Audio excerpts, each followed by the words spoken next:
ముందు దయచేసి మీకు విజ్ఞప్తి సార్ మీరంటే మాకు అపారమైన గౌరవం ఉంది స్పీకర్ గారు గౌరవనీయులు పెద్దలు మీరంటే మాకు అపారమైన గౌరవం ఉంది మిమ్మల్ని మేము దయచేసి కోరేది సభ బిజినెస్ ను దయచేసి నడిపే క్రమంలో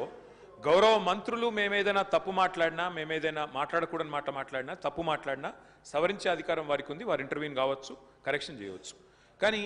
దయచేసి తమరిని కోరేది ఇక్కడ ప్రతిపక్షంలో మేము 39 మంది ప్రధాన ప్రతిపక్షంలో ఉన్నాం వాళ్ళు 64 మంది ఉన్నారు మరి వారికేమో సభ్యులు లేచినా మీరు సమయం ఇస్తున్నారు వారు వ్యక్తిగతంగా దూషించినా నోటికొచ్చినట్టు మాట్లాడినా మీరు కనీసం మళ్ళీ మాకు అవకాశం కూడా ఇవ్వట్లేదు ముందు మొదటి డిమాండ్ సార్ దయచేసి కడియం శ్రీహరి గారి పట్ల వారు చేసిన అనుచిత వ్యాఖ్యలను తొలగించండి రికార్డుల నుంచి దయచేసి వారిని ఉపసంహరించుకోమని చెప్పి కూడా నా విజ్ఞప్తి నెంబర్ 1 రెండవది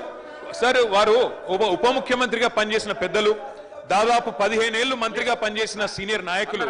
గౌరవనీయులు పెద్దలు కడియం శ్రీహరి గారి పట్ల వాళ్ళ రాజగోపాల్ రెడ్డి గారు చేసిన వ్యాఖ్యలు సబబు కాదు సార్ దాన్ని దయచేసి తొలగించాలి రికార్డుల నుంచి అనేది నెంబర్ వన్ సార్ రెండవది రాజగోపాల్ మీరు కూడా ఒకటి సార్ ఒక విషయం మాకు క్లియర్గా చెప్పండి మా సభ్యులు లేచి అడిగితే మరి సభ్యులకైతే ఒకటే హక్కు ఉంటుంది సార్ అందరి సభ్యులకు 119 మంది సభ్యులకు ఒకటే రకమైన హక్కు ఉంటుంది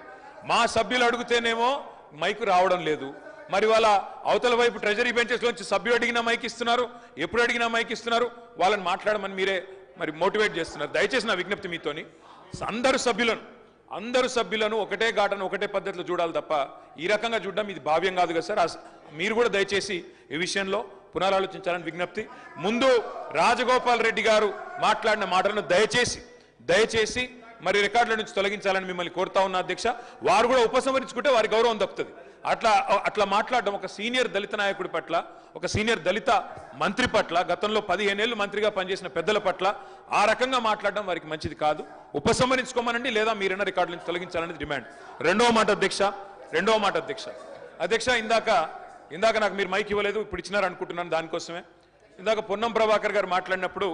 నేను వారంటే నాకు గౌరవం ఉంది అధ్యక్ష పొన్నం ప్రభాకర్ గారు నేను 2009 నుంచి కలిసి పనిచేసిన సహచరులు ఆనాడు వారు ఎంపీగా నేను ఎమ్మెల్యేగా మొదటిసారి గెలిచినాం అప్పటి నుంచి కలిసి పనిచేసినాం కానీ సత్యదూరమైన మాటలు చెప్తుంటే వాస్తవానికి విరుద్ధమైన మాటలు చెప్తుంటే బాధతో తప్పకుండా అన్నాం అధ్యక్ష కానీ వారు కూడా గౌరవ మంత్రి వారు ఈరోజు గౌరవ మంత్రి గారు తప్పకుండా ఆలోచించాలి మాట్లాడేటప్పుడు ఒకటికి 2 సార్లు ఆలోచించాలి ఇవాళ వారి నియోజకవర్గంలో హుస్నాబాద్లో గౌరవెల్లి అనే రిజర్వాయర్ పూర్తయి ట్రయల్ రన్ అయిన మాట వాస్తవం కాదా అధ్యక్ష ఇవాళ హుస్నాబాద్లో ప్రజలకు తెలియదా వేములవాడ నియోజకవర్గంలో మలకపేట రిజర్వాయర్ మొత్తం పూర్తయి అందులో 1 టీఎంసీ నీళ్లున్న మాట వాస్తవం కాదా అధ్యక్ష ఇవాళ కాళేశ్వరం గురించి మాట్లాడి అదేమి జరగనట్టు నేను మేడిగడ్డకు పోయి వచ్చి మా మీద బురద జల్లే ప్రయత్నం ఏదైతే చేస్తున్నారో అధ్యక్ష నేను గౌరవ సభ్యులకు తమరి ద్వారా తెలియజేసేది అధ్యక్ష ఒకటే ఒక్క మాట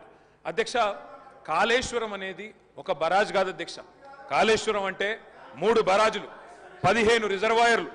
21 పంప్ హౌజులు 19 సబ్ స్టేషన్లు 203 కిలోమీటర్ల టన్నల్స్ 1530